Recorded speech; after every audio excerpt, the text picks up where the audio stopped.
Well, hi everybody.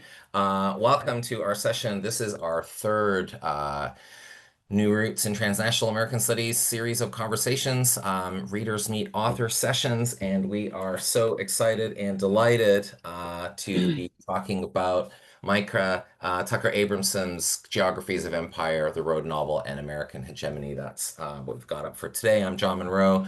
I'm the co-director of the Center for Global American Studies at the University of Birmingham in the UK, and I co-host this series with Yosra, who will introduce herself in just a moment. I'll just say that we haven't set a time for it, and we're putting together a really nice panel for the next discussion that we'll be having sometime in early 2026. We're going to be discussing Orasanmi's Burton's Tip of the Spear, Black Radicalism, Prison Repression, and the Long Attica Revolt. So we're looking very forward to this next time. So stay tuned for that. So hello, welcome everyone. My co-director, Rona Cran, is not able to make it today. She's often at these sessions, but not this time. So Yosra, why don't I turn it over to you to introduce yourself? Thank you, John. Thank you, everyone, all panelists, all participants who have joined us today. My name is Yosra Amraoui. I'm the Vice President of Tax. I'm also Assistant Professor at the University of Carthage, Tunisia. I have the pleasure and honor of co-hosting this webinar series with my lovely colleague, John. This is our third session now, and I'm looking forward to the beginning of this discussion. Tax, who is also co-organizing and co-hosting this webinar series, is the Tunisian Association for American Cultural Studies. It's a nascent association, 1 year old now. We've celebrated our birthday recently. And we are an association that really works on enhancing the teaching of cultural studies, getting researchers together from Tunisia and across the globe around what we call American cultural studies. And today we're so delighted to discuss a theme that is so dear to our hearts and touching on literature. Over to you, John. Thanks, Yosra. Okay, great. Well, let me introduce all of the discussants, and then Yosra can introduce our author. So we've got a great lineup this evening, this morning, whatever time it is where you are. So we've got Nadra Abada, who holds a PhD in American Cultural Studies from the University of Sousse in Tunisia and teaches American culture at the Faculty of Arts and Humanities of Sousse. Her research revolves around the Beat generation, life writing, and autobiography studies, and gender studies.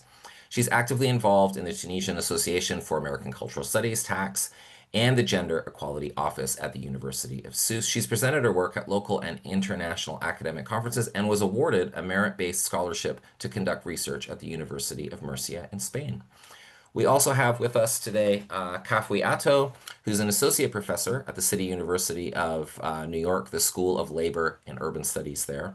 He's the author of Rights in Transit, Public Transportation, and the Right to the City in California's East Bay, as well as with co-authors Katie Wells and Declan Cullen, Disrupting DC, The Rise of Uber, and the Fall of the City. And I should just mention to everybody, the Dig Radio has a fantastic interview with Kafui. That's how I first came across his work, so I recommend people check that out.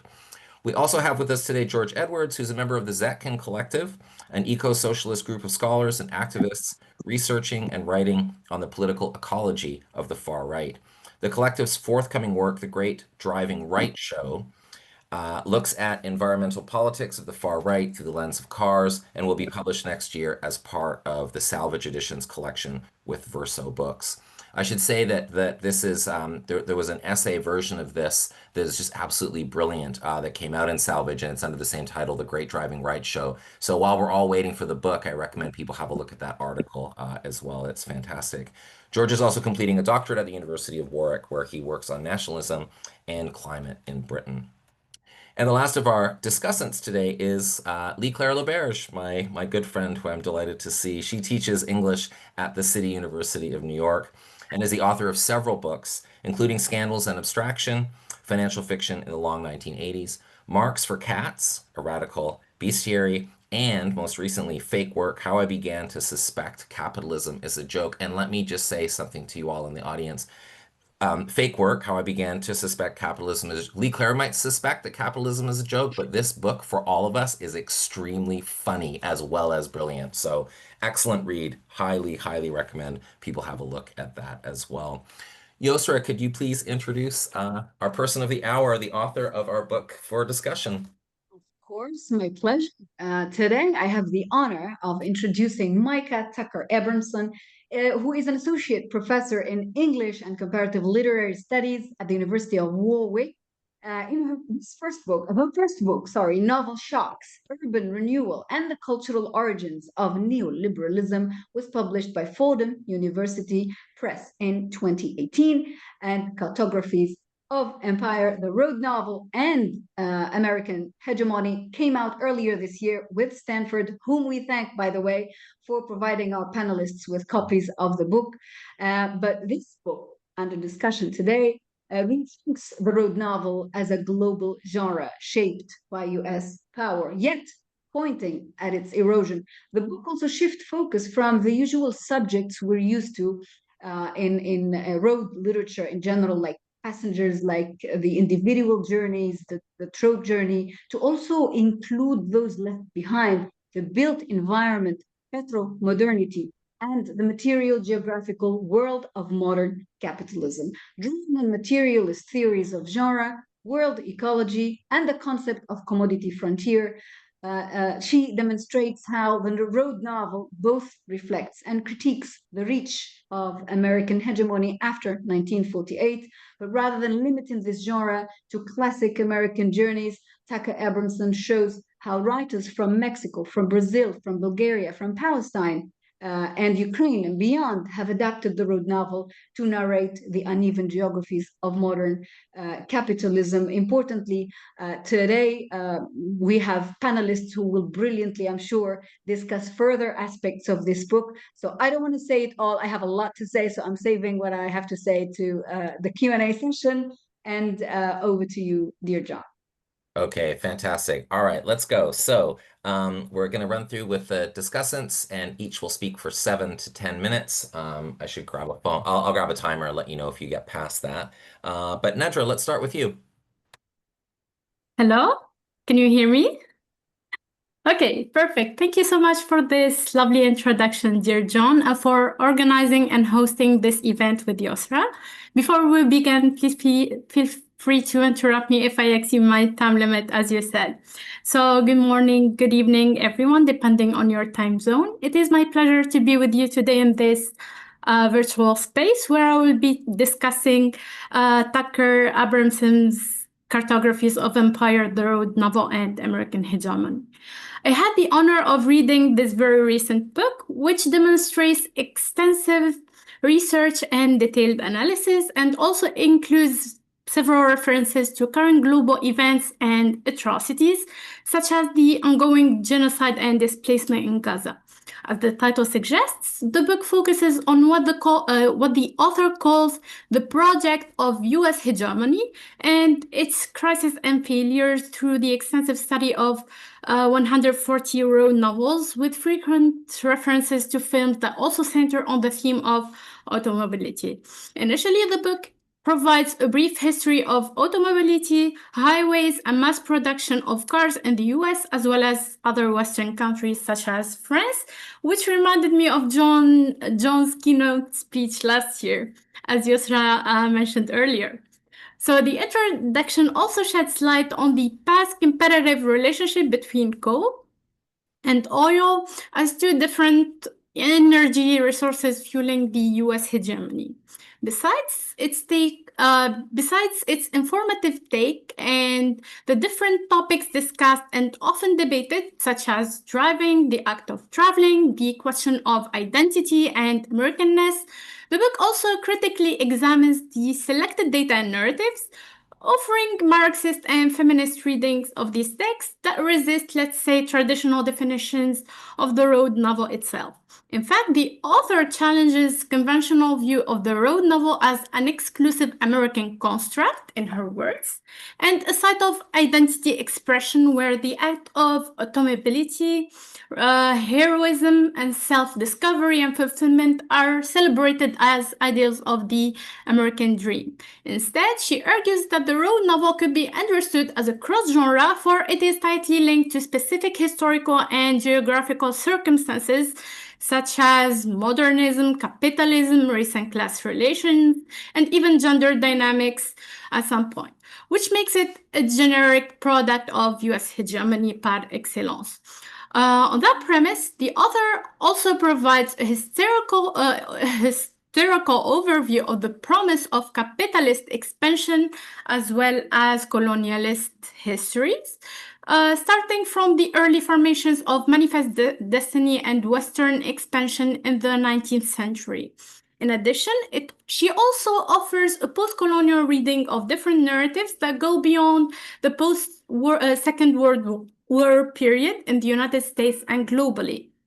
In the book, the analysis is framed from the emergence of US hegemony and its informal empire across several countries in Latin America, North Africa in the 1950s, and in Asia in the 1970s, to its eventual decline in the aftermath of 2017. Specifically, the author associates US hegemony, or this project, as she calls, with the global rise of debt, dispossession, forced displacement, and ethnic tensions, which were produced by the peak of capitalist endeavors. This also includes the failed war on terror and the global economic collapse of 2008, and the United States' direct and also indirect involvement in several conflicts, such as the Russia-Ukraine war and the post-October 7, the genocidal acts committed against Palestinians in Gaza and the West Bank, which is happening nowadays. The book explores and also interrogates narratives centering on automobility, revealing how they construct and also deconstruct autonomy and distance, both geographical and psychological, from urban life and its tension.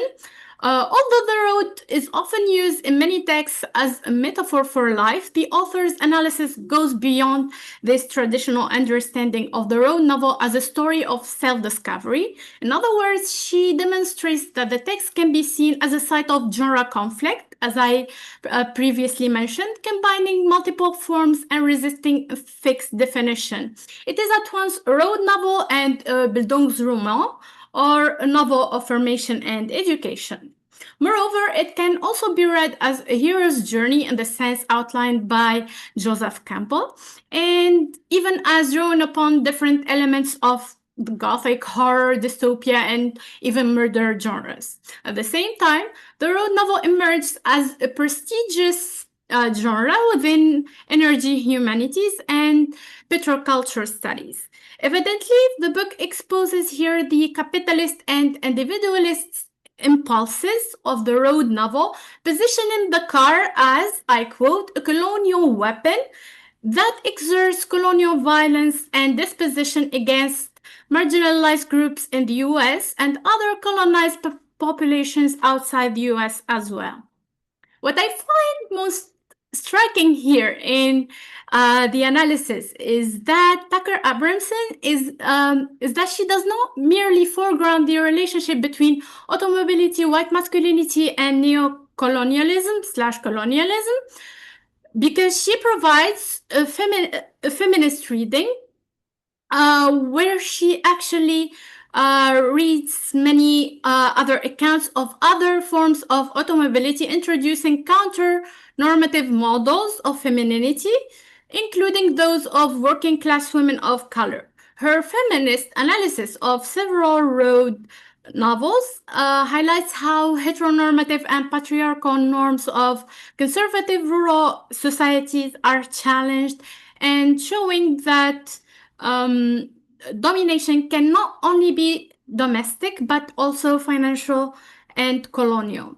It can also be gendered, manifesting in imprisonment, sexual violence or rape, and other forms of systemic oppression within the border context of US neocolonialism. That being said, the book proves to be timeless and very relevant to our settings, as well as my research area, but I'm not going to get into that, as the analysis transcends the confines of gender experiences and Western identities in the road novel. Instead, it gives voice to the experiences of marginalized groups such as women, people of color, working class communities, as well as dispossessed populations, questioning the underlying colonial and neo-colonial context. All in all, I congratulate you on this excellent work. And I honestly struggle to fit everything I wanted to say about it in just 10 minutes. And it was also quite challenging to come up with an appropriate question, but my question is the following. So in your reading of the road novel, especially in chapter 4, you use both feminist and Marxist perspectives. So how do you balance between these two different approaches, given that one emphasizes gendered oppression and the other focuses on gender struggle? How do these different frameworks come together when you are looking at automobility and counter-normative femininity in the border neo-colonial context of this novel? And that's it, basically. Thank you so much for listening and for your attention. And that's it. Thank you. Perfect. Thank you, Nadra. So Myka, that's a great question to end on. And Myka, you can hold that question and please incorporate it into your comments once we get through everybody. Kafui, can we go over to you next, please? Sure. Thank you again to John and Yosra for organizing this and putting this on and inviting me. Thank you to Myka for writing a really terrific book. It's an incredibly rich and thought-provoking monograph, and especially for someone like myself who is like a bit removed from the world of literary criticism or literature more generally, I found the book really accessible and enjoyable to read. I had to look up some words and concepts. For example, ekphrasis and recit, or the difference between an epic and a romance. These are, I have to admit, I just don't think about those things that often. But I came away from the book feeling a lot smarter and a lot more literate than when I opened the first book. When I first opened it. So thank you for making it accessible to a person like me. So I thought I'd just start by saying what I think the book is about, and then I'll raise a question, and then I can also talk a bit about kind of things that it raised for me. So what is the book about? So as I took it, this book is about the road novel as a literary genre. It's an attempt, and I think a wildly successful attempt, to re-theorize the road novel beyond what has generally been a fixation on its status as either a quintessentially American genre or more commonly as a genre central to understanding and grappling with American identity and the nature of American identity. The road novel, is this in a way, but it's also much more.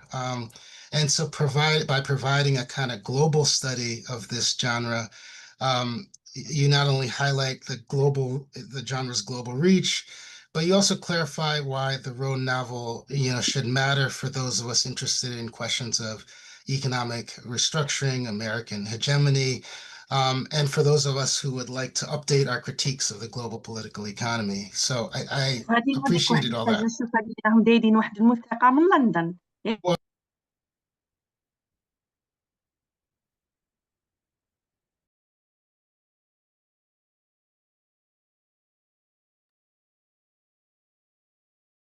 I think Kafui, can other people not hear Kafui? I think we lost your audio for a second. Is that happening for other people as well? Yeah, okay. I'm not sure. We can't hear. Yeah, exactly. Just give us a second here, Kafui. I'm not sure what happened there. Unmute yourself. Can you hear me? Yes. Yeah, Yes. now it's good. Thank you. Okay. So where was I? It was just a few seconds. Oh, okay. Yeah. So what I was saying is that the book starts by delimiting, three initial types of road novels: sci-fi, thriller, the Western road novel, and the Southern Gothic novel.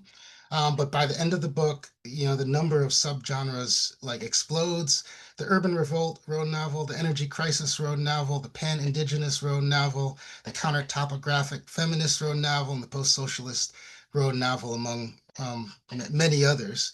Across all these different iterations, Myka identifies a common thread.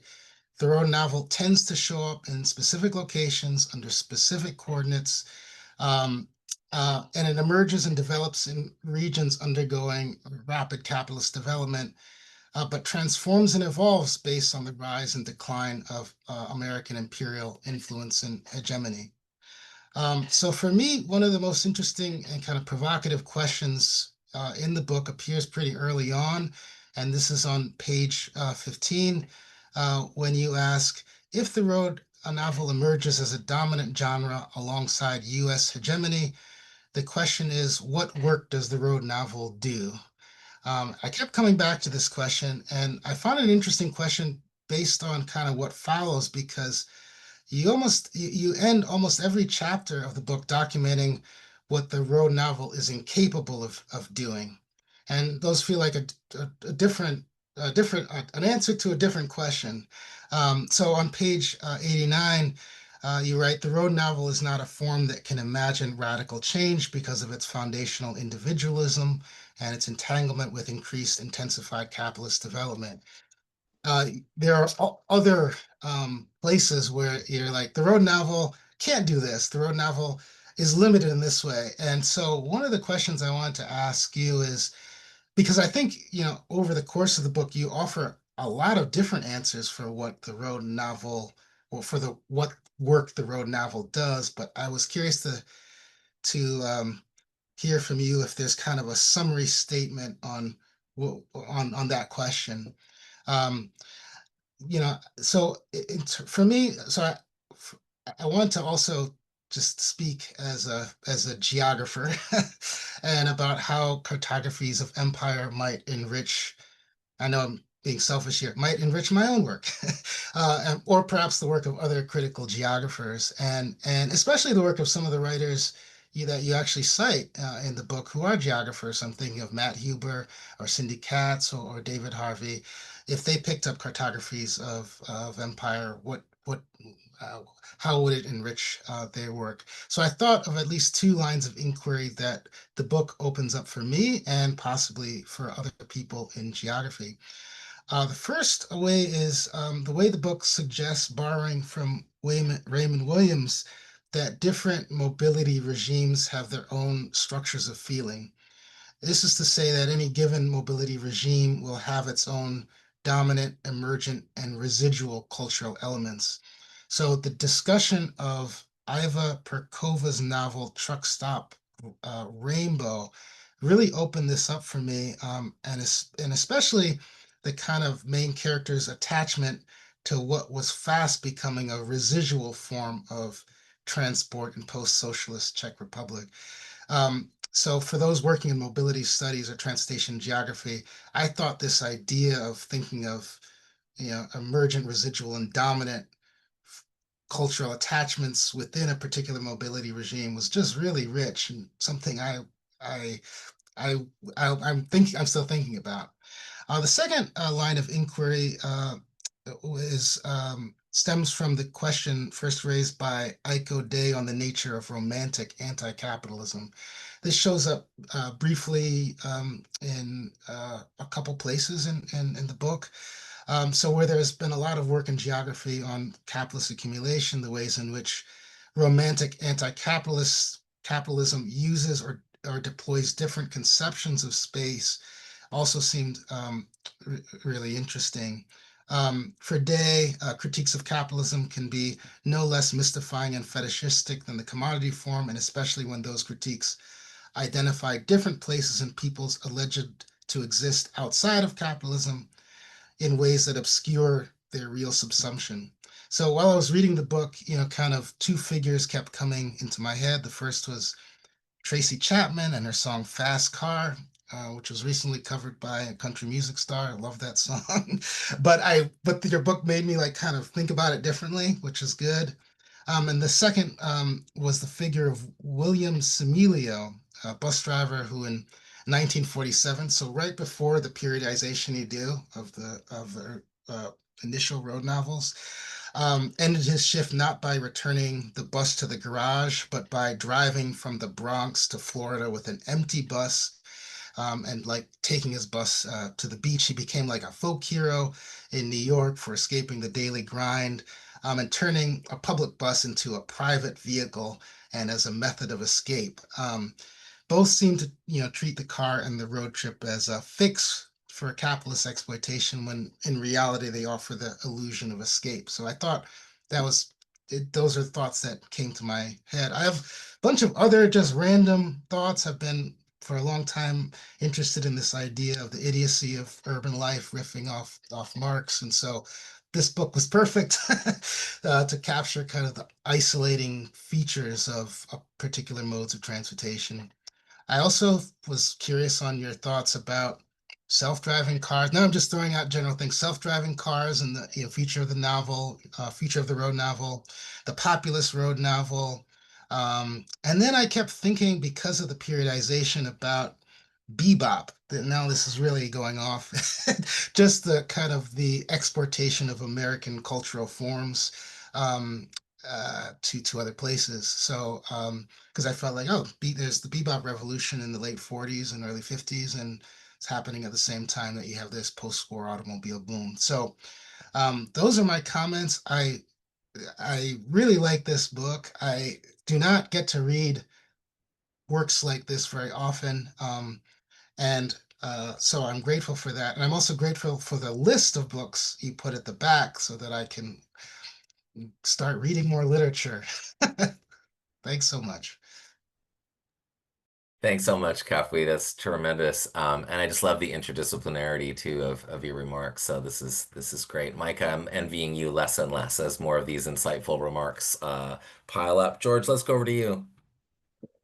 Brilliant. Thanks, John. And yeah, thank you to yourself and Yosra for organizing this session, and for bringing attention to important academic works, both this evening and throughout the series.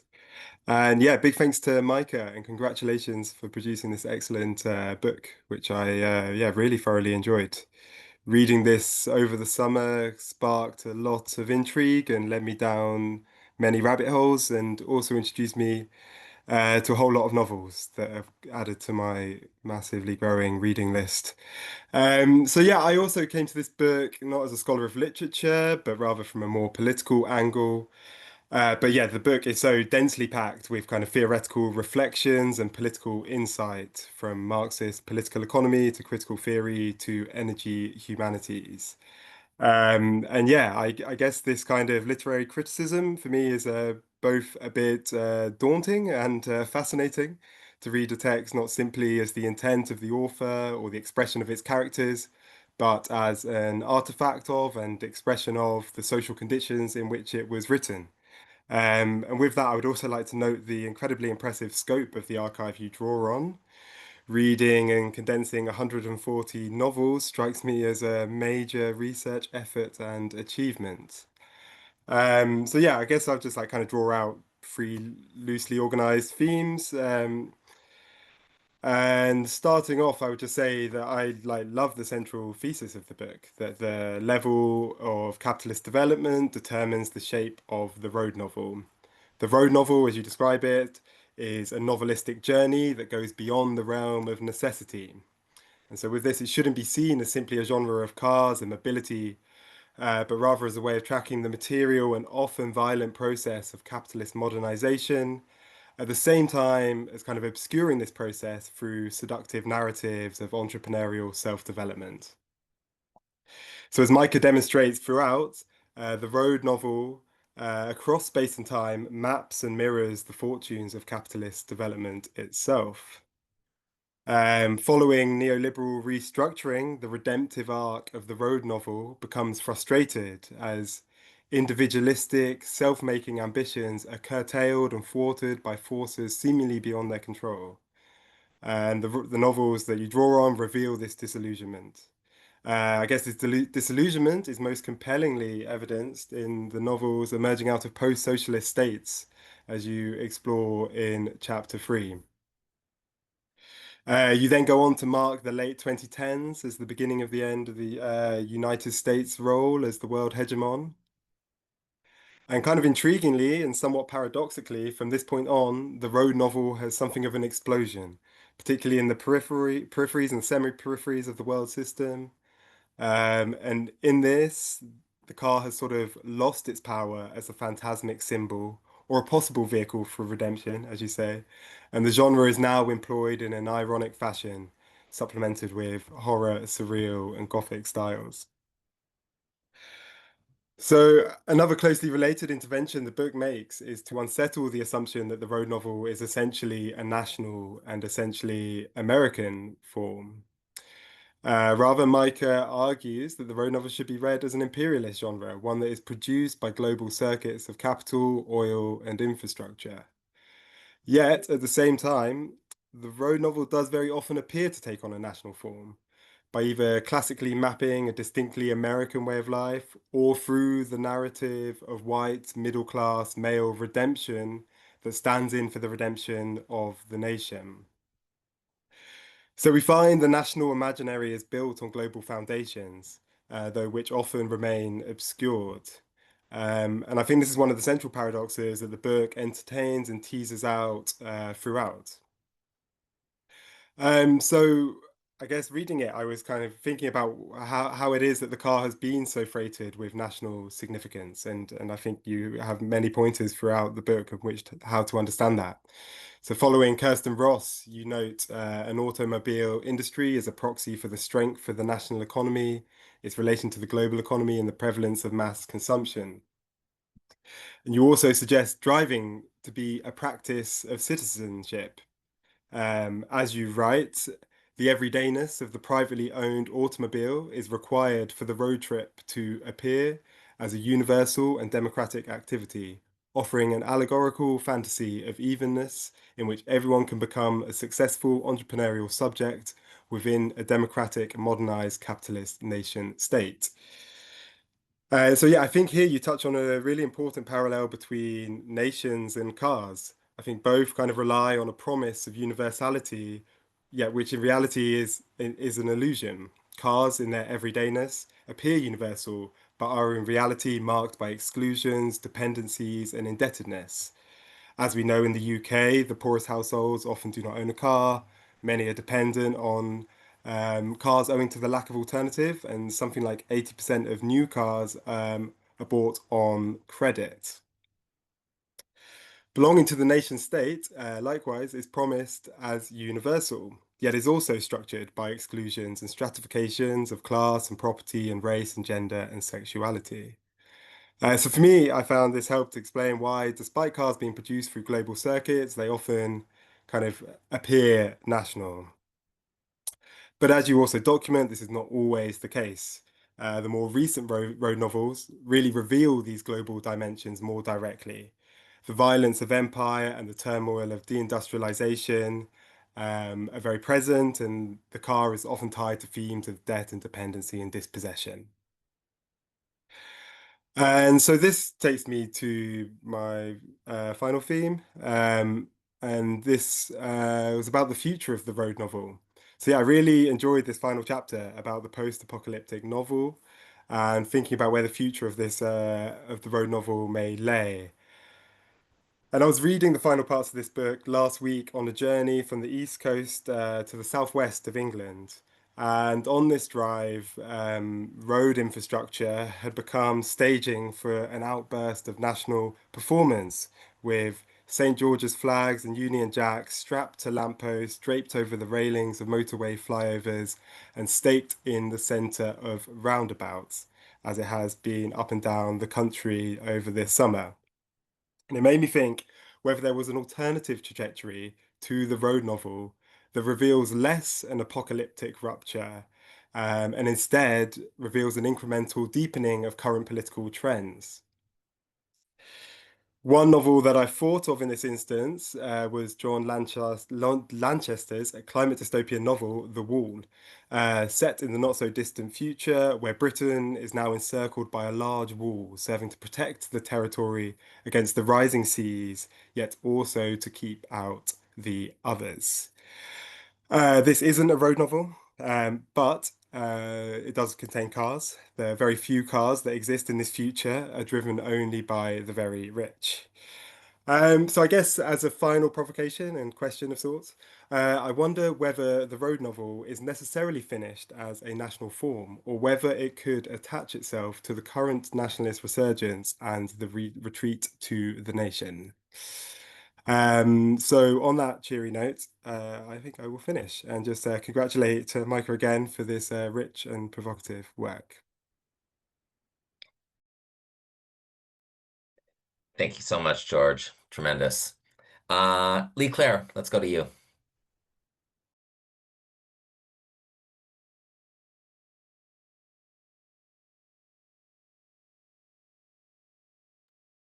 I think you're muted, Leigh Claire. Okay, how is That's that? better. All right. Thank you. Thanks, John and Yosra, for inviting me. And what an interesting project that you guys are running. I mean, I'm just also happy to know about it and happy to know that it exists, and would love to join your next one. And also thanks to Myka for writing this, and congratulations. It's really such a smart and creative book. So I just I really appreciated the chance to read it, and now I'm appreciating the chance to be in discussion with you all. So I know time is limited, so let me jump right in and say that I think that what I'd like to do is talk about a major intervention of the book and then pose a few questions. And by major intervention that this book makes, you might have thought I meant literary studies, which is my own field, which I do in part, but I also mean major intervention in my own life. And let me just offer a brief autobiographical aside. As a teenager in the American South, I read Jack Kerouac's novel On the Road. Every sexist, imperialist, petro fantasy the book offered, I gobbled up. I didn't yet have my driver's license, but even at the ripe, ideologically pliable age of 15, I thought, wow, a car trip. So this is freedom. And a car trip to Mexico. It seemed to me absolutely transcendent. One day I imagined I will drive to Mexico, not to visit a brothel, as the protagonists of On the Road do, but to visit true otherness, and to become so lost in it that I'd recreate myself and emerge anew. Now, a second anecdote, also unfortunately concerning On the Road. My first teaching job had a core humanities course in which I was required to teach, and the syllabus was provided to me, and the lead novel was, you guessed it, On the Road. Reading it again with some political education behind me, I was appalled at myself, at the novel, at my students for responding the same way I myself had responded when I was their age. How often do Dean and Sal stop for gas is the question that Myka cites the scholar Patricia Yeager as asking. And the one I posed to my students was a little bit different, which was, why don't these people just not get married? Like every road trip in that novel is about trying to get divorced or married. And in fact, I still wish I had those hours back, those hours that I spent reading and rereading On the Road. But since time is a one-way street and those hours gone, at least I can put them to good use in the service of this new book, where the road novel becomes a kind of cipher for the tumescence and then deflation of American economic hegemony. In both stages of that arc, the road novel is exported, mimicked, and transformed by national print cultures as they intercept both the spoils and the blowback of American economic imperialism.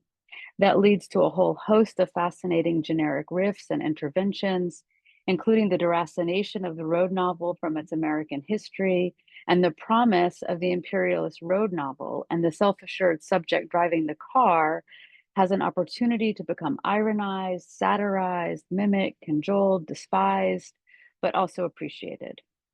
The car and the car novel, it turns out, truly are vessels for the circulation of economic meaning.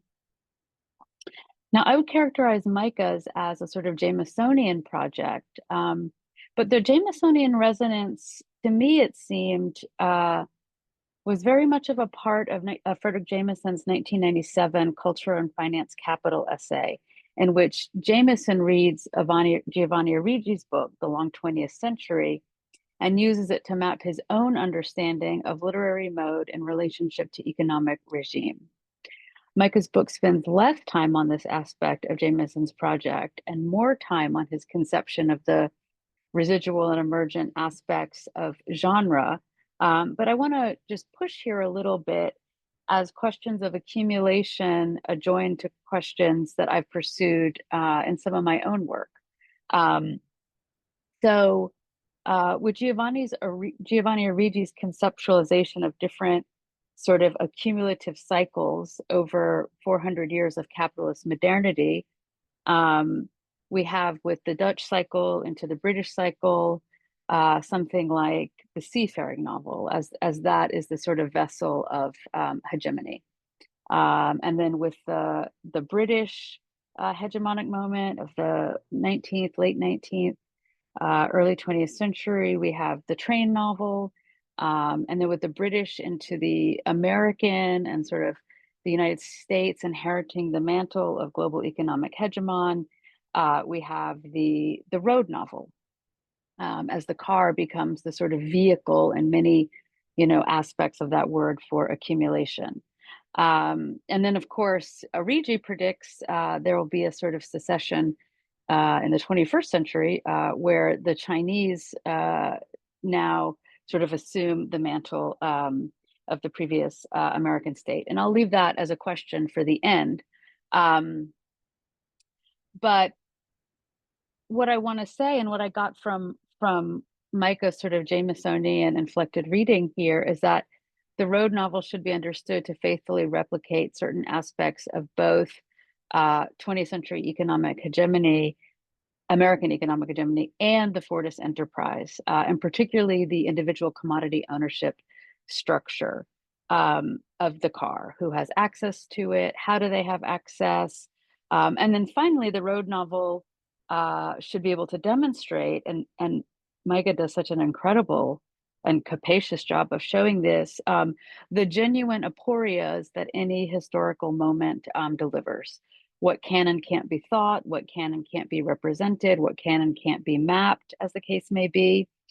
And I do want to pose a question here about this translation from the Arrighi to the Jameson to the generic of the genre of the road novel, because it seems a very strong structure to me that Myka's imported, but much of what Arrighi writes about, is money and finance in relation and contradistinction to labor and commodities. And I certainly know that by the mid-aughts, many American car companies are making their money not off cars, but off the financing of them. And I know that, Myka touches on this aspect of auto indebtedness, but it almost seems to me a little bit out of proportion to the Arrighi and Jameson focus. So if there's interest, I'm wondering if we could touch on that a little bit. I think another thing that this book does that's so important and impressive is it offers a critique of cultural studies. And it does so by offering a sort of critique of one of the recent clusters of cultural studies, what we might call petro studies, right? The petro-modernity and petro-fantasy and petro-masculinity and petro-experience. And, I think that one of the things we can read Myka's book as asking is to say, what really is the appropriate level of abstraction and mediation in which to talk about the fossil fuel world and the world of commodities that we've inherited from that? I really appreciated this aspect of the book, just as a question of methodology, right? So it's not simply a criticism of some of the petro studies crowd, but really one as asking us to think about what should a methodology for cultural studies be. And it's interesting to note of Myka's book that she makes frequent use of Kristen Ross's book, 1995 book, Fast Cars, Clean Bodies, which is a fantastic book, and I would encourage anyone to read it. But here's another sort of question of method. Kristen Ross's book is 30 years old. It was published in 1995. And I'm really interested to hear about the kind of bibliography, not necessarily of the road novels, which is so impressive in its own right, but of the theoretical sort of archive that Myka understood was necessary to try to compile a case study like the one that she does. And I think I'll end here also on this question of oil, but also of the question of Origi and Jameson, and maybe of the question of, like, you know, what is a car, right? I mean, there's we can't just say a car is what we spend our time in and then produce a cultural studies methodology from that. And I think that in recent sort of cultural studies underpinnings, whether it's infrastructure studies or concepts of digital labor, there's this really easy sort of translation from social practice to theoretical object. And I think that Myka's archive of novels really complicates that, but I want to push a little bit about the theoretical archive that she produces to sort of do that work with. So it seems to me that right now, the car itself is moving away from the world of oil and petrol. Not only are cars becoming electric, but they're actually being produced now by media companies, by phone companies. They seem to be beckoning a sort of different infrastructure. And here I just want to really return to Origi, who of course says in the long 20th century that the 21st century will be the Chinese one. And it seems like China is on course to inherit this mantle. Origi wrote that rather presciently, I think, in 1994. So I was, at the conclusion, Myka, I mean, the conclusion was so harrowing, and the discussion of Palestine and of driving in Palestine was so brilliant and timely in one way. But I do wonder, is there a different sort of suggestion that we could allow of sort of what kind of future the end of this genre perhaps allows us to think about and prognosticate about as a sort of international object of economic hegemony. Okay, sorry, I went a little bit over, but thank you very much. Okay, fantastic. Thanks, Leigh Clara. That's great.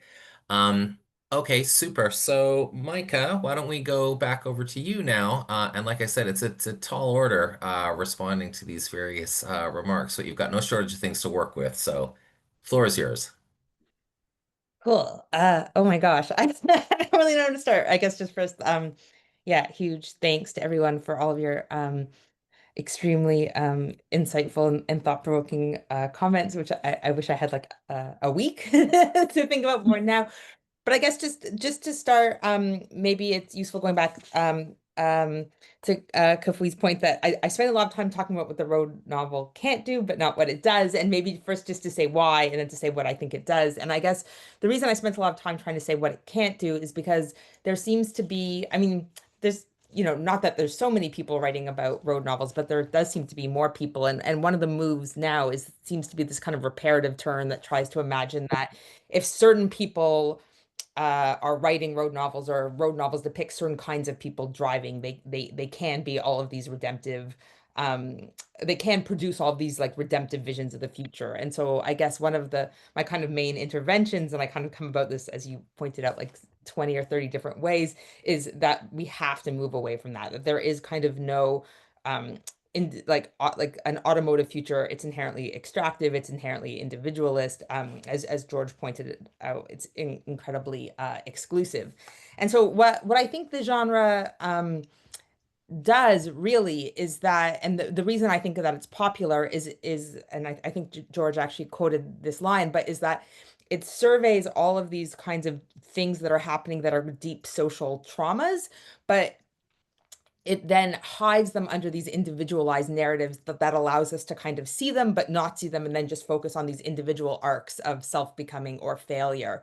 And so I think for me, like On the Road is so important, because reading it, I was like, actually, this is kind of an incredible map to the entire kind of 50s restructuring of capital, from the kind of petroification of the farm to kind of urban renewal to the US turning towards North Africa. But it's really hard to see all that. And instead you just see this kind of narrative of like self-making or failure. And that's the kind of like mechanism that I think that it does really well.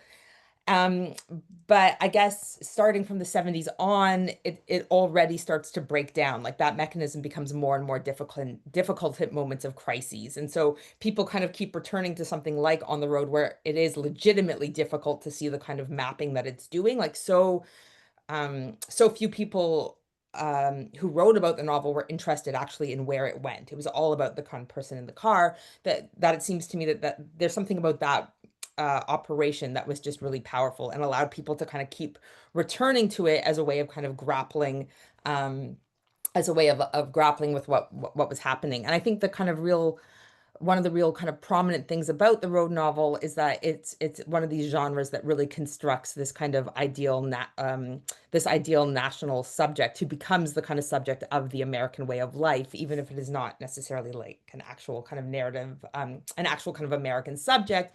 And that is this kind of entrepreneurial, individualized subject who can kind of move freely. Yeah, and so I think the thing that's becomes really important about the road novel is it becomes a genre that's really linked to the desire for this kind of American consumer, individualist kind of subject. And that's the thing that kind of helps and allows it to spread, and that makes it such an object of desire. And as I think you pointed out in Truck Stop Rainbows, we see how much desire there is for that Kerouac figure, even as she writes it, she realizes she's in fact the landscape he's driving through, right? Like it's not actually achievable.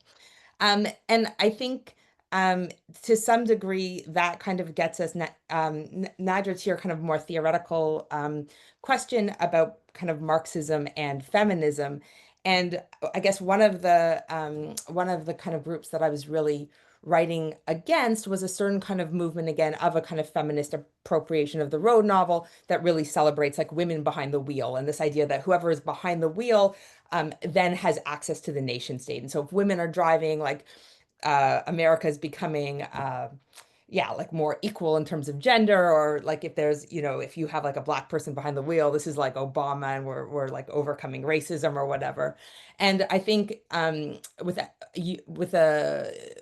without a kind of Marxist analysis that thinks really deeply about class, and particularly about the kind of global structurings of class, it's really easy to end up there. And so one of the things that I became really interested in is how the road novels themselves, I think, do often offer actually this kind of both kind of feminist and kind of class analysis. And so I think some of the really key examples, again, they tend to come from kind of semi-peripheral places, but in a lot of the kind of Brazilian road novels where so such as Carol Ben Simmons' Once Were Cowboys, which again offers this kind of narrative of this kind of emergent middle class in Brazil who are having, and she really thinks that this road trip is about like just her reconnecting with her old kind of lesbian lover, but in the background is just the most brutal kind of acts of exploitation, of extraction, like the degradation of social movements, the degradation of lives.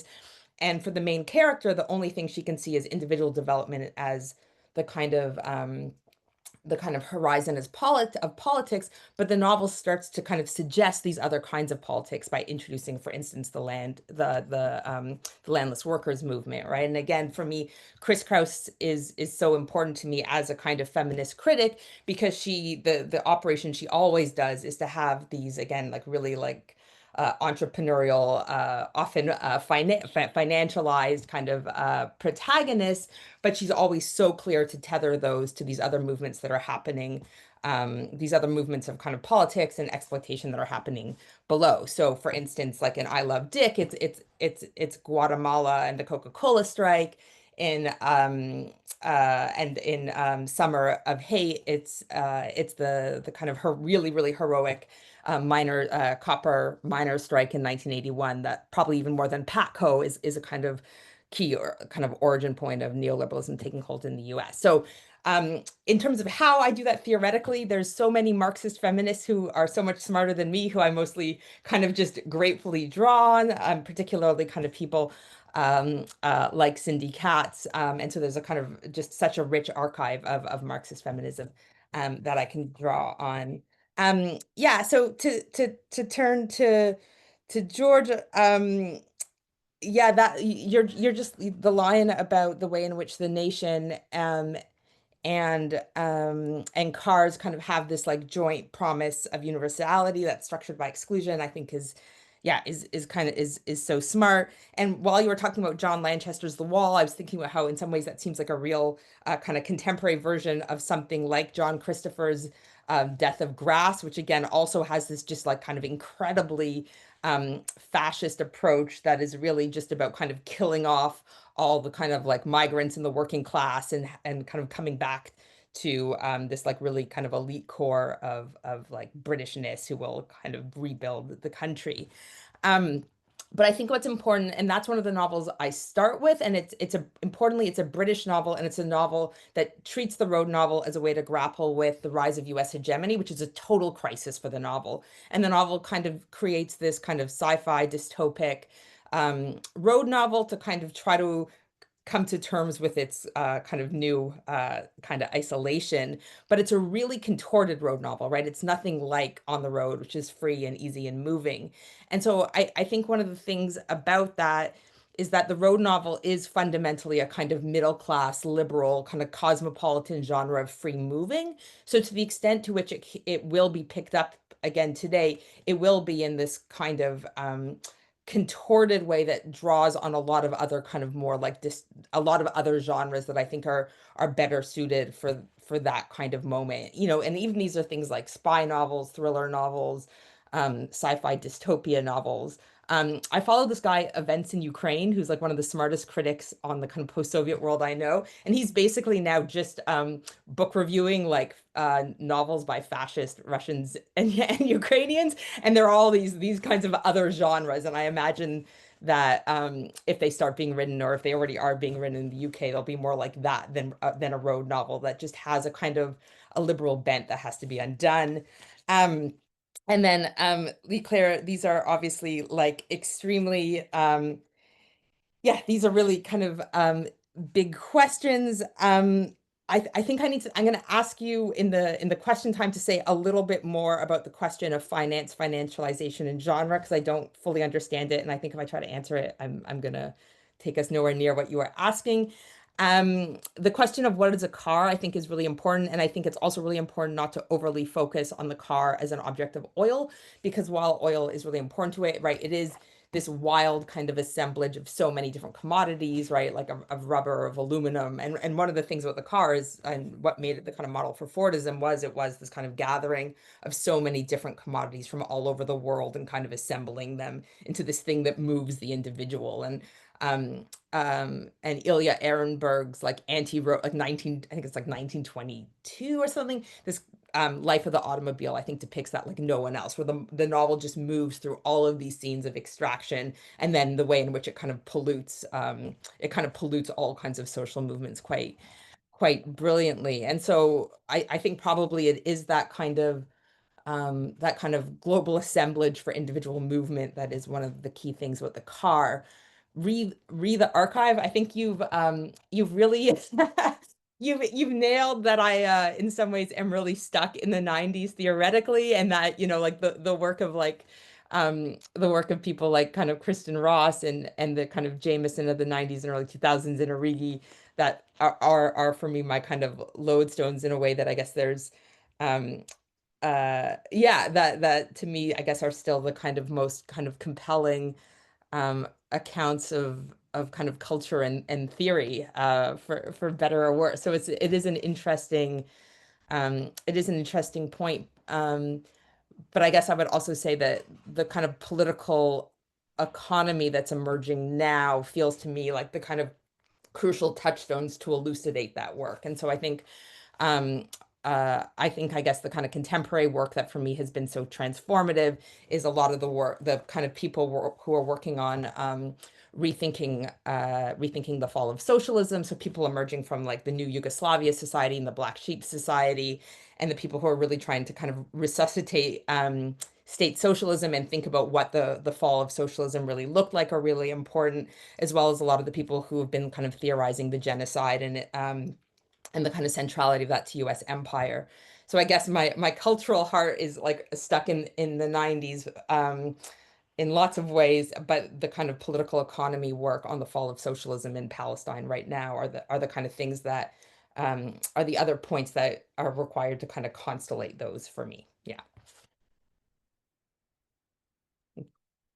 Okay, Myka, thank you. That was terrific. That was like basically exactly 10 minutes.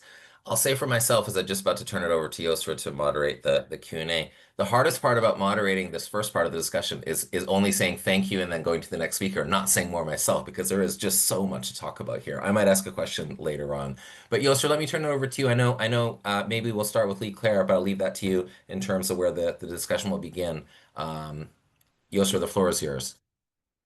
Thank you so much, John. Thank you, Myka, and thank you, everyone, for this wonderful exchange of ideas. Now I'll turn it back to you, Leigh, to clarify the question about financialization.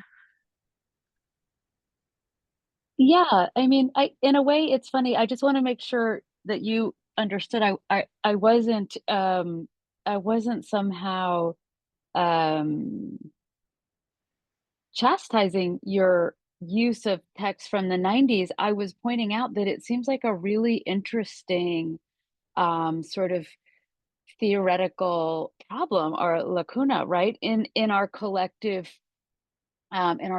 work, because I mean, Kristen's book, it's an amazing book, and reading your book, Myka, you would think, okay, like Kristen Ross in the early 90s, like had the last word on like automobility and cars as commodities that are sort of vessels of national cultures and that can move between cultures. And that itself, I find already a really interesting theoretical problem. But I think the way you try to address that or answer that and point out that, yes, there's this work that gets done theoretically in the 90s that hasn't yet really hasn't had the time or the breadth to take account of the decline of American empire, other than just to gesture at it as a future event. And then the way you're saying the work that right now you find politically, economically motivating and interesting is coming out of the East and thinking about the problems and possibilities of state socialism and of the decline there, or maybe of the rehabilitation of that term would be even a more to the moment point to make. I think you sort of do. I think you really are answering it. Now, the sort of specific comment I wanted to make about the Jameson and the culture and finance capital is like, you've got so many levels, not you personally, but we, of mediation here, because you have sort of mode of production, right? That's at the sort of century level. And then you have regime of accumulation, which would be these organizations within the mode of production, out of which you have the emergence of one kind of regime of accumulation, Fordism, right? But certainly in the expanse of time and space that you covered, Fordism isn't the only regime of accumulation. There are others. Toyotaism, for example, different management of similar problems. And then with the sort of shift to financialization, which you do attend to in terms of like what is in the cityscape, what are these cars driving through, But I think that's kind of on a different level than the point that car companies aren't necessarily making money off cars, right? That there's a whole sort of global movement of finance and of monies that the car is in some sense a vessel for. Why then is that, or should that be the privileged site to think through American economic hegemony? Is there a kind of mismatch here? And I'm not meaning it to discredit the study because it's a brilliant study, but to ask more questions about that, right? And to ask more questions about what can and can't be made visible through these generic interventions. So I don't know if that helps at all. Yes, that totally helps. Yeah, and I think the thing about the road novel is it is fundamentally a Fordist form, and it's a Fordist form that takes up the kind of ideas and fantasies of Fordism and a kind of imagined subject of Fordism to map these spaces. And I think it has all of the usefulness and limitations of that position in which to do so. And I think the smarter road novels like kind of write in that limitation to it and try to think about what the protagonist can't see or these other things that are going on or the limits of that fantasy. But I guess what makes it what makes it a durable genre is because that post-war fantasy of development, which is a kind of Fordist fantasy of development, lingers so far after the economic basis of it kind of falls out. And so I think this is also kind of really important is I don't in any way want to make an argument that like the road novel is more useful than other genres or is like better or like ideal, but it really is it is more just what exactly does the genre do, and that is what it does in all of its uses and limitations. But I think yeah, like like you're totally right that the road novel doesn't necessarily offer the best kind of mapping of political economy or offer the kind of best mapping or the kind of best tools to understand the kinds of transformations that are happening at a given moment. But the genre does seem to constantly be trying to wrestle with them, but also trying to contain them within this fantasy of a kind of Fordist developmentalism that is so clearly like not coming back. Yeah. Thank you so much, Myka, for addressing this and for Leigh for clarifying her question.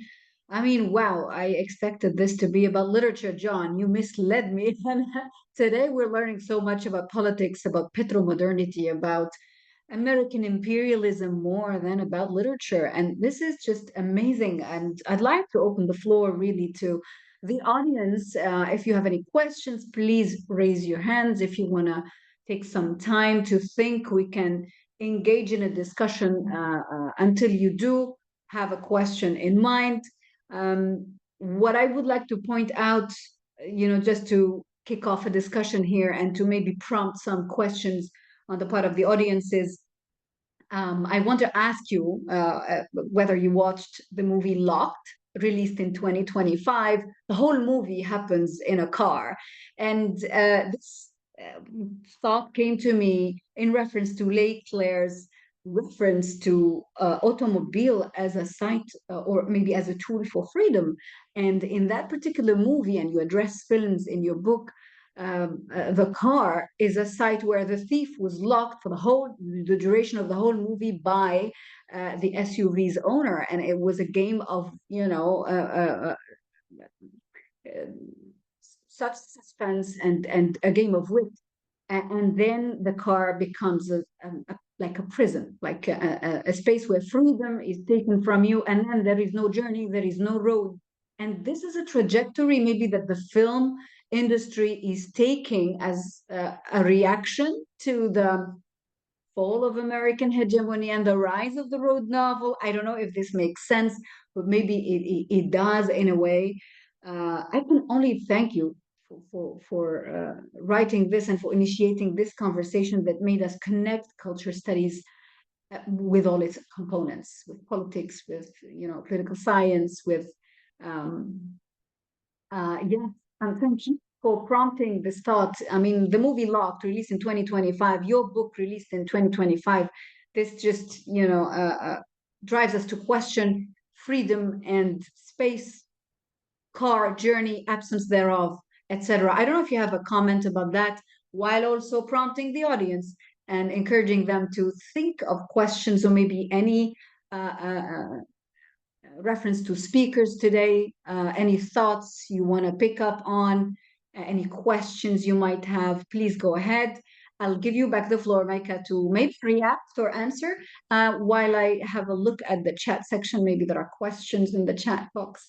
Yeah, Please go ahead. I haven't seen Locked, but I want to now. But yeah, I mean, I think these ideas of like the car is like trappedness or stuckness that we're seeing definitely are I think are kind of reflecting, I guess, these kind of various moments of crisis. And I guess we see these in novels as well. So like Samantha Schweblin's Fever Dreams, like basically it doesn't entirely take place in like a kind of stalled car, but most of a huge amount of it does, and the whole kind of story does. And I think these kinds of the kind of trope of like being stuck in a car is something that we're starting to see. And I guess here it's also just like worth saying that one of the main limitations of the road novel too is that it always imagines that the car is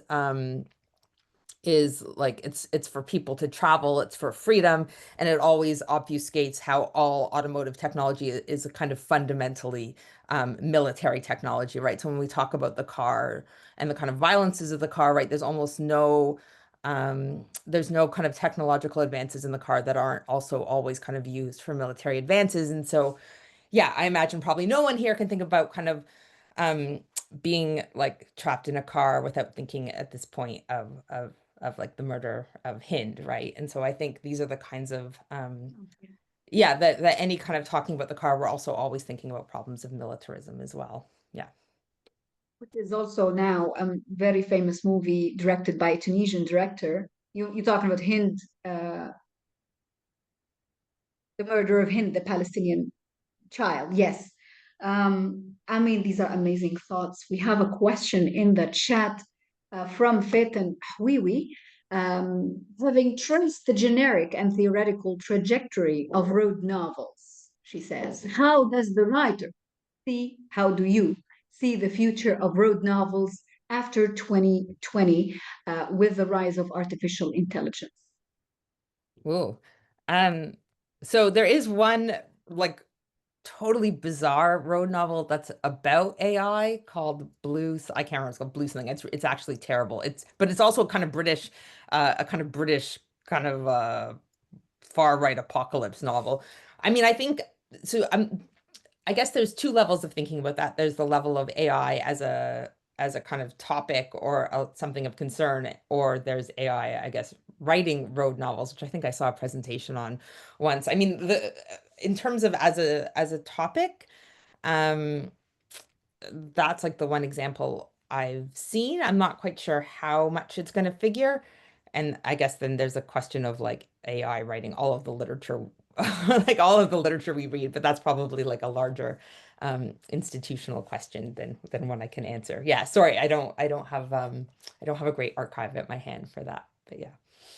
Well, it's a great answer already. I would like really to encourage you to think and reflect about either the content of what you heard today or anything you have read in the past that might drive you to ask a question.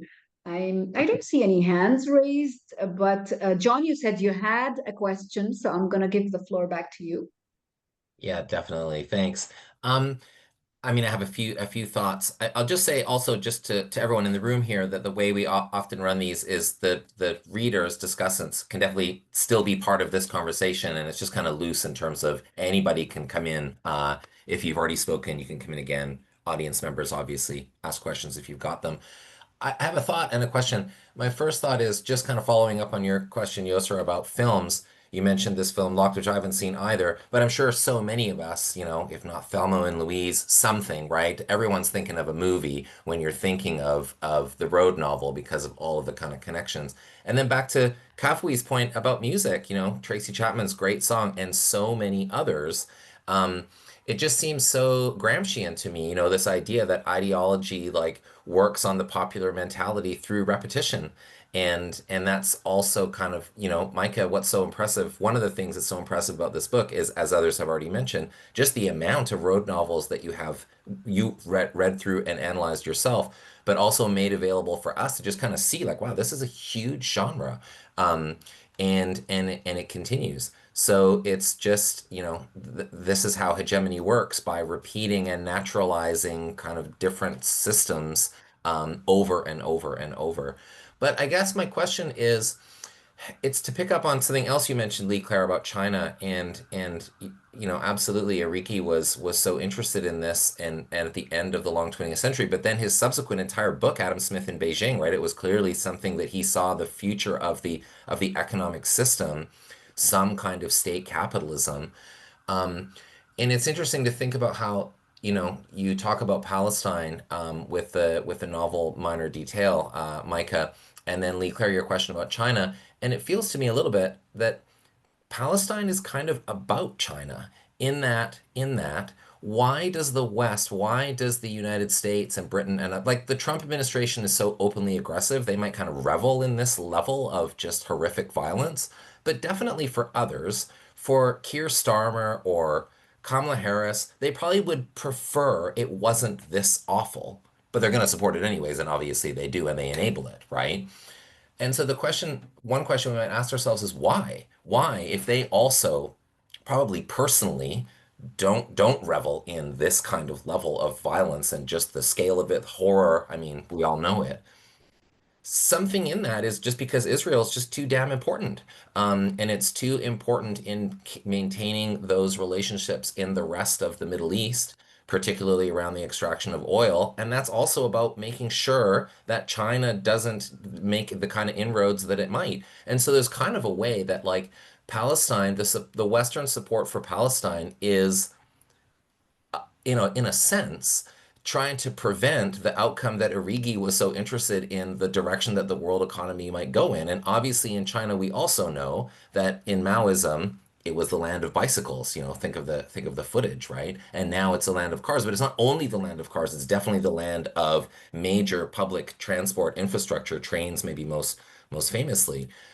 As opposed to the United States, the crumbling empire where there's cars, and more cars, but like, they want to defund make the subway seem too scary so they can defund it and all the rest of it. Like those kind of elements are crumbling. So I wonder if we could think about Palestine and China together a little bit more and maybe the relationship between them and then thinking about how that is represented culturally exactly as your book looks at, Myka. Like what are the kind of cultural representations and forms that we might think about in a moment where US empire is not just in crisis, as you so clearly point out here, but also is being eclipsed by China. Like in what ways does that matter? Some small some small questions.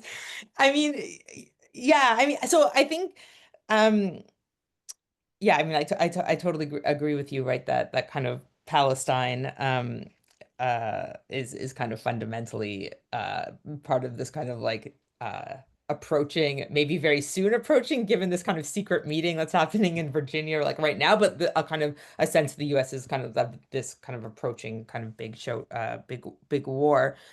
One of the things I found really interesting in the kind of novels that started to engage more with China, and I think the kind of most prominent one I looked at was Severance, is the way in which novels that really think about logistics, that start to think about failing US hegemony, that start to think about China rising, the kind of object that they glom onto shifts from the car to the ship, actually. And so one of the things I found so interesting is that the car becomes this kind of tired figure, this figure that can't be imbued with any kind of an aura or any kind of like phantasmic force, it's the ship that then kind of delivers this. And again, this isn't, in saying this, I don't kind of mean to say that, like, yes, cars are declining now and ships are rising, but there is something kind of interesting about how I guess, like, the rise of China within these kinds of American novels at least gets kind of figured in these kinds of different sorts of objects of I guess these kinds of different transportation objects. Yeah, I'm trying to think about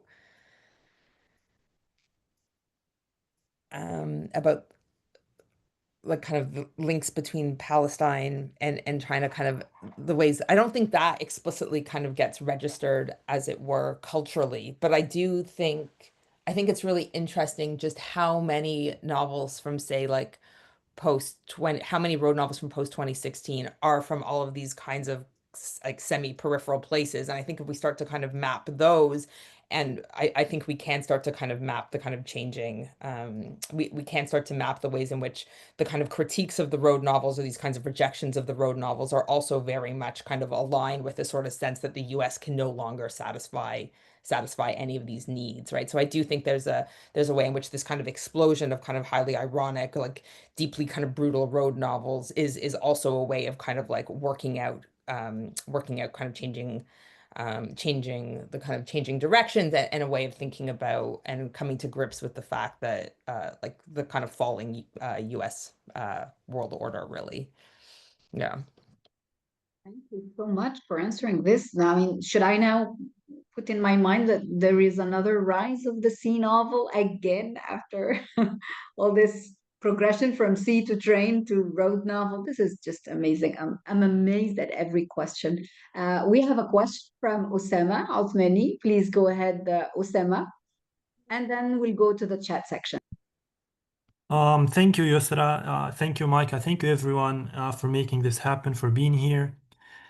Myka, congratulations on your book. I can't really pretend to be an expert on road literature or even on literature as such. My work centers mostly on foreign policy, and so I'm going to try and ask you a question based on how your work really resonated with me and a certain idea that it invoked. Because US foreign policy has historically relied on constructing and controlling strategic routes, and they don't necessarily have to be roads or on the ground. Even if you think of the Panama Canal, which secures naval and commercial dominance, shipping lanes that can be in the air or on the ground or in an ocean, in the sea, to maintain trade, military supremacy. If you think of oil pipelines, even in the Middle East, to me, that is also part of the cartographies of empire, which guarantees energy security, or supply chains and even logistics, roads and corridors. And maybe if you think of Iraq at the time or the Middle East in general. And so to me, these infrastructures are not neutral. They're actually cartographies of empire. They're instruments of empire because they shape mobility, they shape access, and even power and geopolitics. And even from the perspective of Fordism, such infrastructures can be understood as extensions of empire because they do implement a global industrial free market logic, a standardized, networked, optimized routes, basically to guarantee imperial supremacy. And so my question to you really is, do you see road literature as pushing beyond the traditional definitions of the road and the car and road literature as it is, to include these aspects, and instead provide potential sites of resistance and contestations that could expose these different aspects of imperial dominance? Or, if we're trying to be a bit critical here, can road literature actually be part of a process of normalization of such infrastructure under the pretext, of course, of the free market, which in my opinion guarantees freedom of capital, but not the freedom of people or of movement?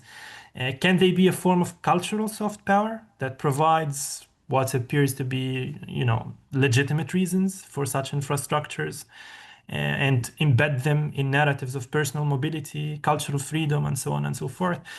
And so really, where does road literature stand in this particular problem. How can we analyze it if we take all these aspects into consideration? And thank you.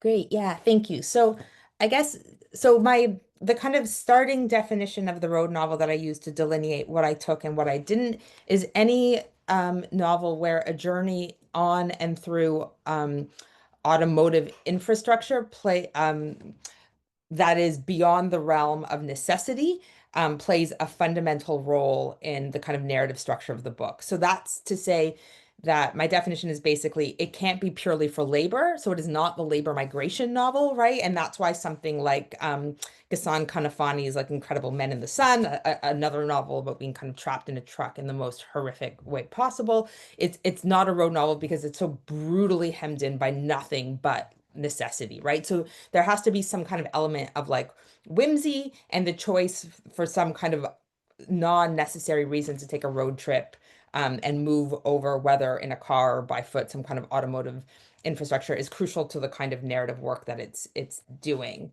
And so in that sense, basically, I mean, I think road novels often end up interested in or talking about all of these other kinds of infrastructures. So Truck Stop Rainbows ends up kind of tracing all of the trajectories of a kind of emergent pipeline.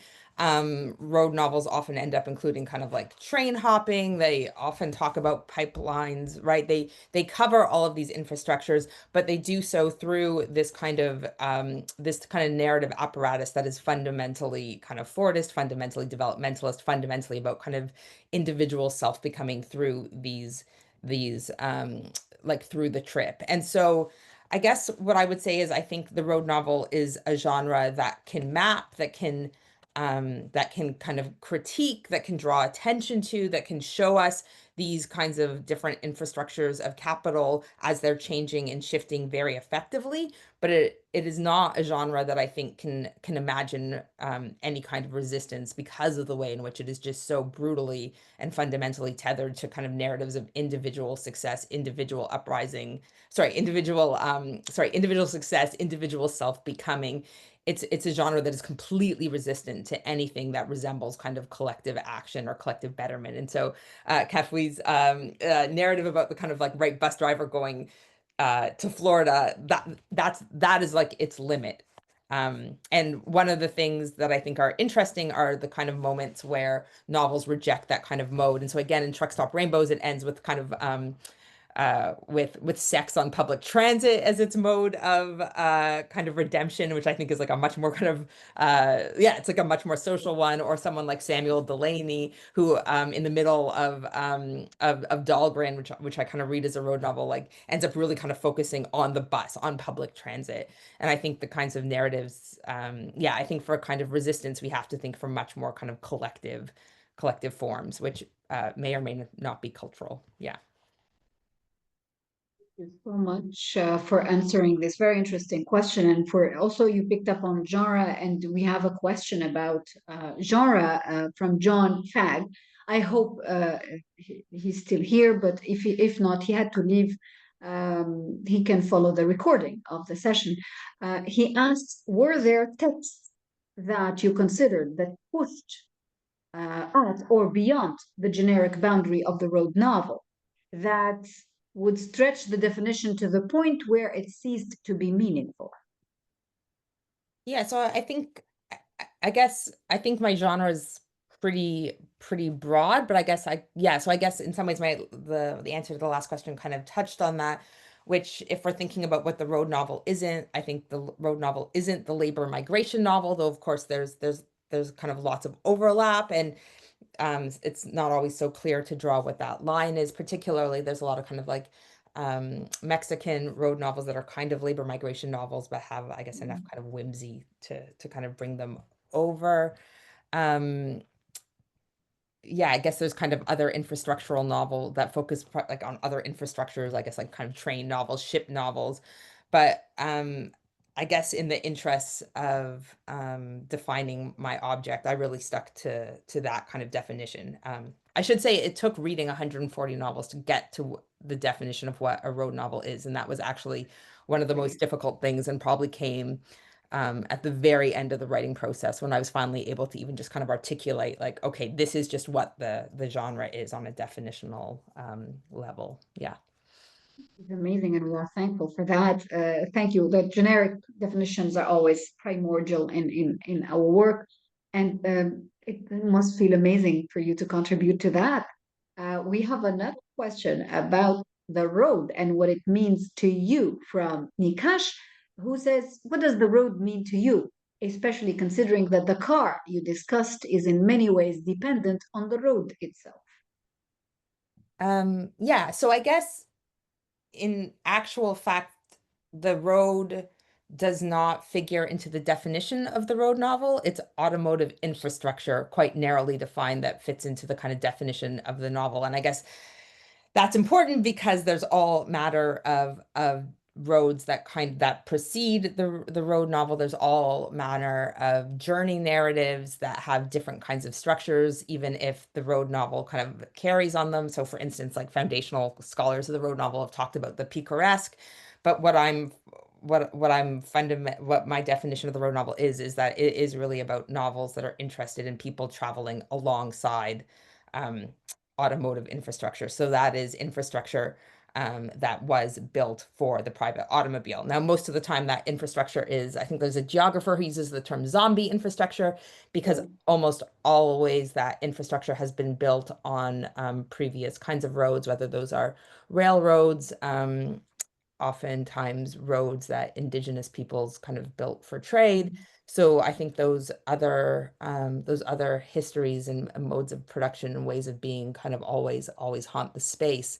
But I didn't spend a lot of time kind of thinking about or theorizing the road itself. Although I think there is lots of important work that could be done about that. Sure, there Yeah, is. so in that way, the road novels may be a lie as a kind of term, but yeah. Well, your reference to indigenous roads and indigenous investment reminded me of the part about three beginnings, and especially with relation to you mentioned that the road novel has three beginnings, but then again you said eventually it started discussing American imperialism, automobility, and then driving you to also discover that there is discussion of post 2008 road novel, which is something completely different.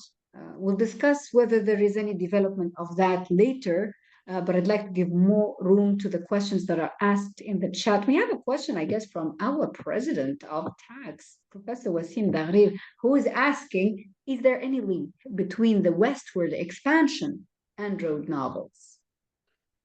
Yeah. So I guess the in the way that there's kind of this zombie infrastructure, right? I guess the roads that are built often kind of echo the various technologies that were built as part of Manifest Destiny and as part of the kind of settler colonial project of displacing indigenous people and kind of absorbing materials with the kind of movement west. And so that's literal in that a lot of roads are built on, as I said, on kind of railways and on kind of settler tracks.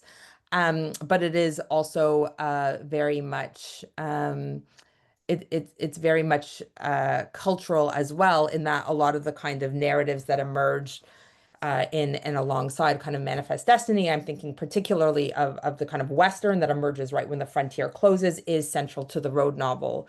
And I guess one of the ways we can think about that is that the road novel generically really functions when the narratives of Manifest Destiny, those kinds of individualizing narratives of settler colonialism, become fused to the narratives of suburbanization and kind of petro-modernity. And I think someone like Matt Huber has talked kind of really usefully about the weird ways in which under petro-modernity these kind of older hard scrabble notions of like settler culture do get kind of fused to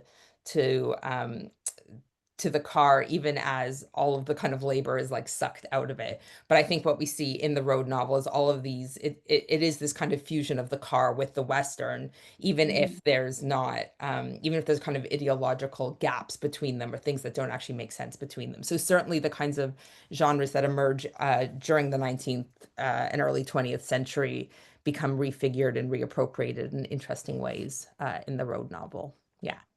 Can I Thank you jump very in much for a indeed. second? Yes. Just quickly to say that Myka, I thought that your reading of Leslie Marmon Silko's Ceremony was so apt here because it was both like positioning it as a road novel and as indigenous critique of settler colonialism and U.S. empire during World War II.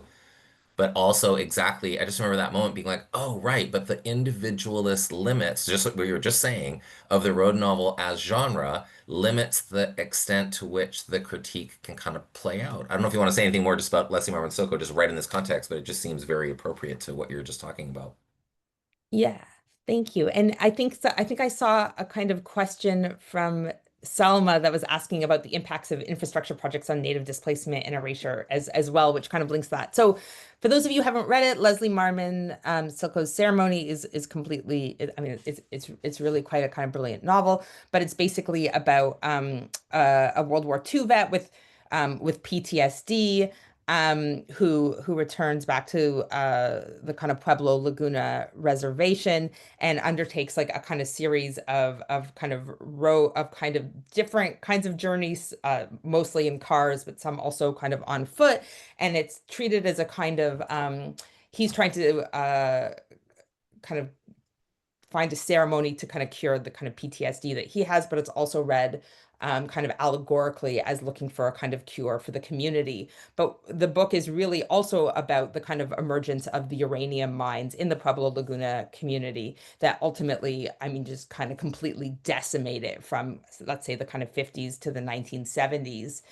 And it's a book that is deeply engaged in the kind of debates that are happening about Indigenous liberation and whether or how that can emerge through resource nationalism. And the book ultimately, I think, offers just alongside people like Simon Ortiz, a really, really like brutal critique about the possibility of kind of resource nationalism through extraction and under the kind of conditions of settler colonialism. And one of the things that makes that book so brilliant, I think, is that it tethers that critique to the kind of road novel form itself, where loads of people have kind of read this novel as really successful. And at the end of the novel, the main character has kind of achieved redemption, and that redemption is kind of tethered to the community. But then that kind of completely jars with the fact that the novel kind of ends at the mouth of this uranium mine that is about to open, and that is basically going to kind of like poison and kind of decimate the community, destroy traditional livelihoods, turn people into wage workers who then become kind of surplus populations.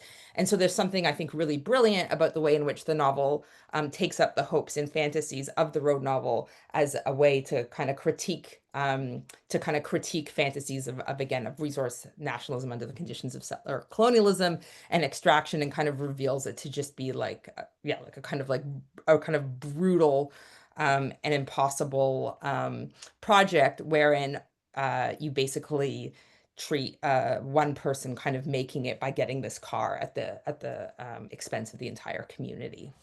Yeah, and there's a couple of other kind of there's one or two other Indigenous writers who take up the road novel to kind of similar effect. Yeah, in the 70s as well. Very interesting. Thank you so much. We have so many researchers in our association interested in Indigenous studies, and I'm sure they benefited a lot from the bibliography and from the theorists that they've heard about today.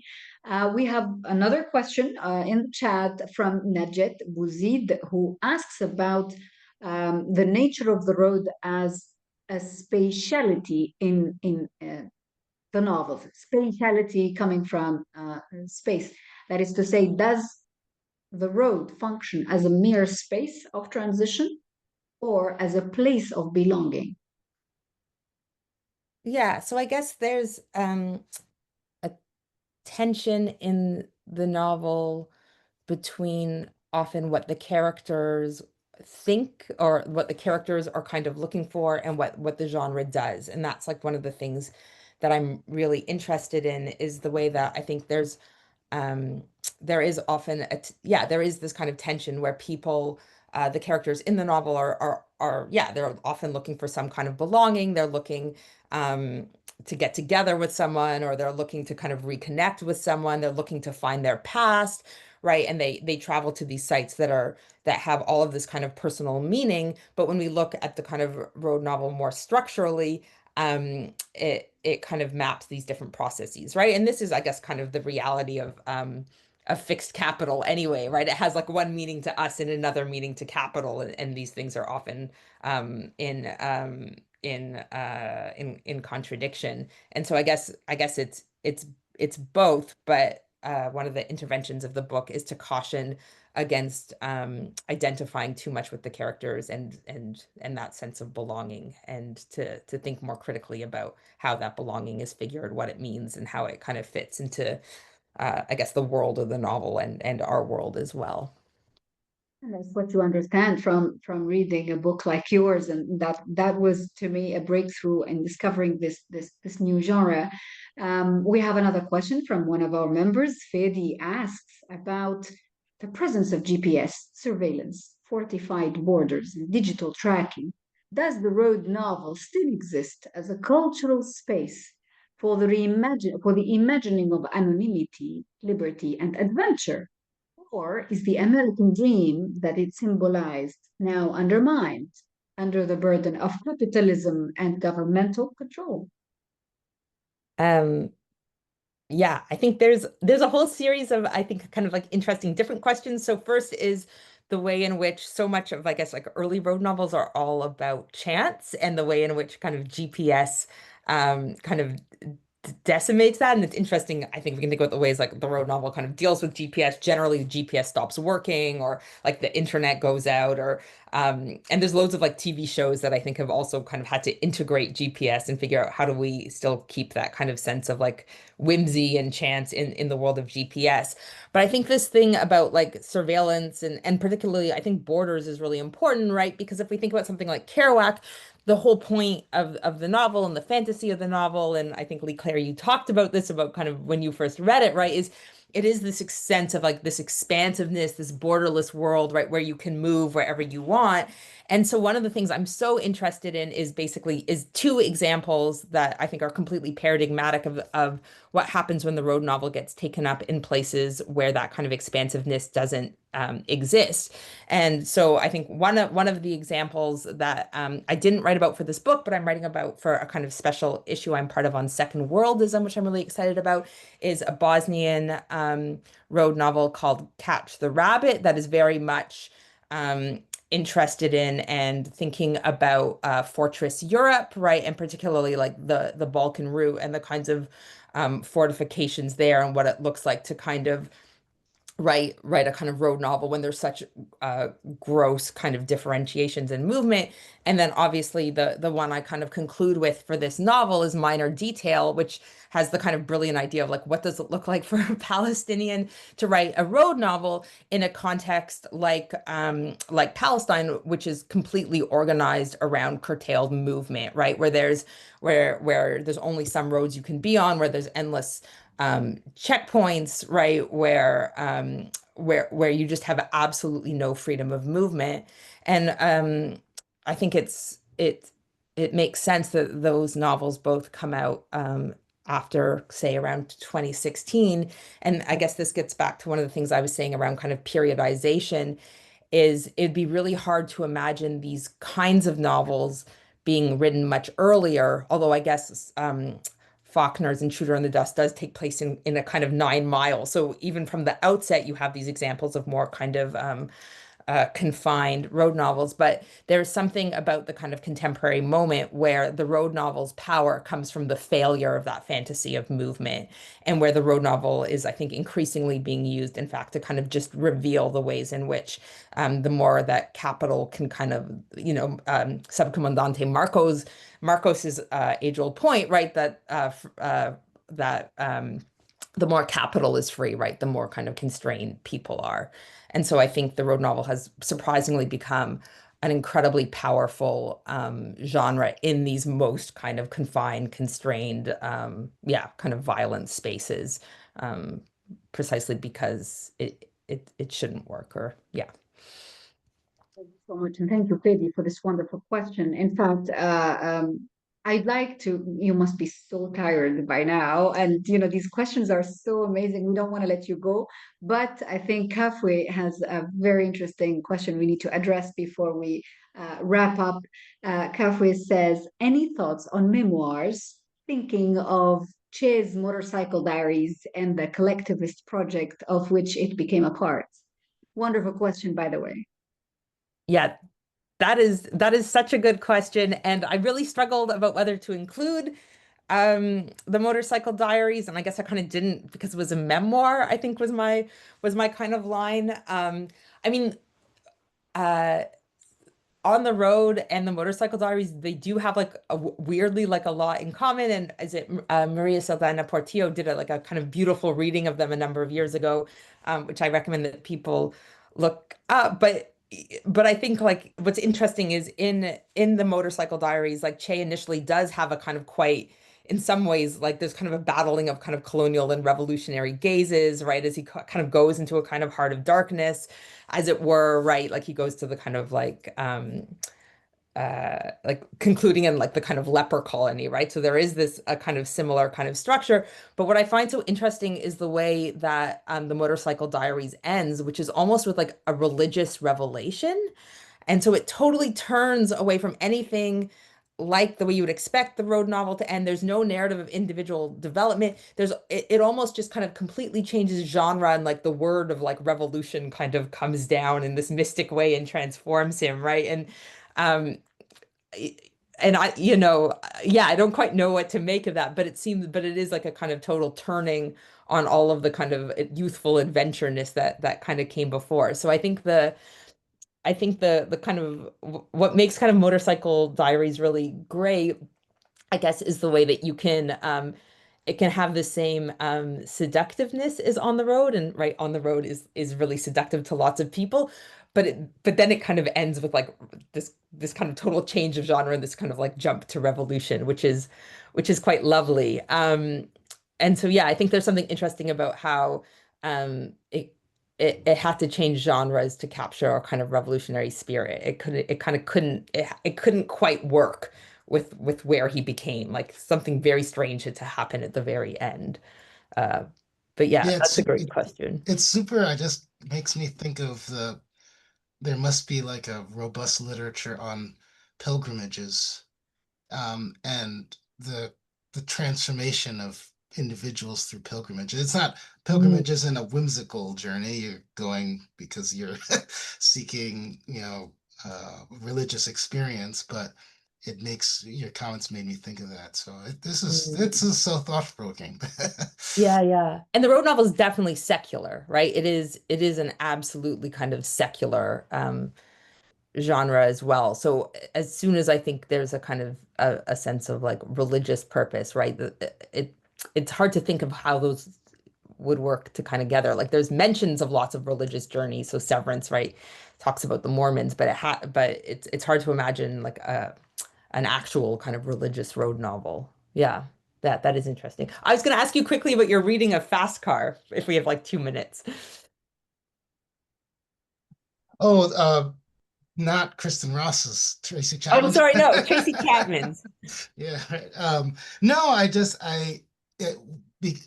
was just looking at the lyrics before I came on, and well, I remember there was this whole thing about, it was readapted or taken up by a country singer, and I thought the country singer did a great job, but it so much of it is about the um why a fast car? Why not a slow car? Why not just a regular car? Just ability to escape, and to leave one's place, to leave the city.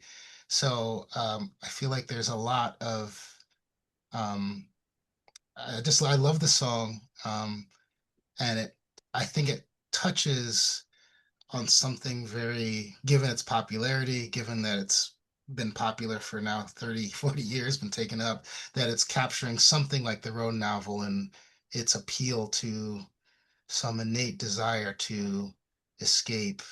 Um, so I don't know. I just just loved it.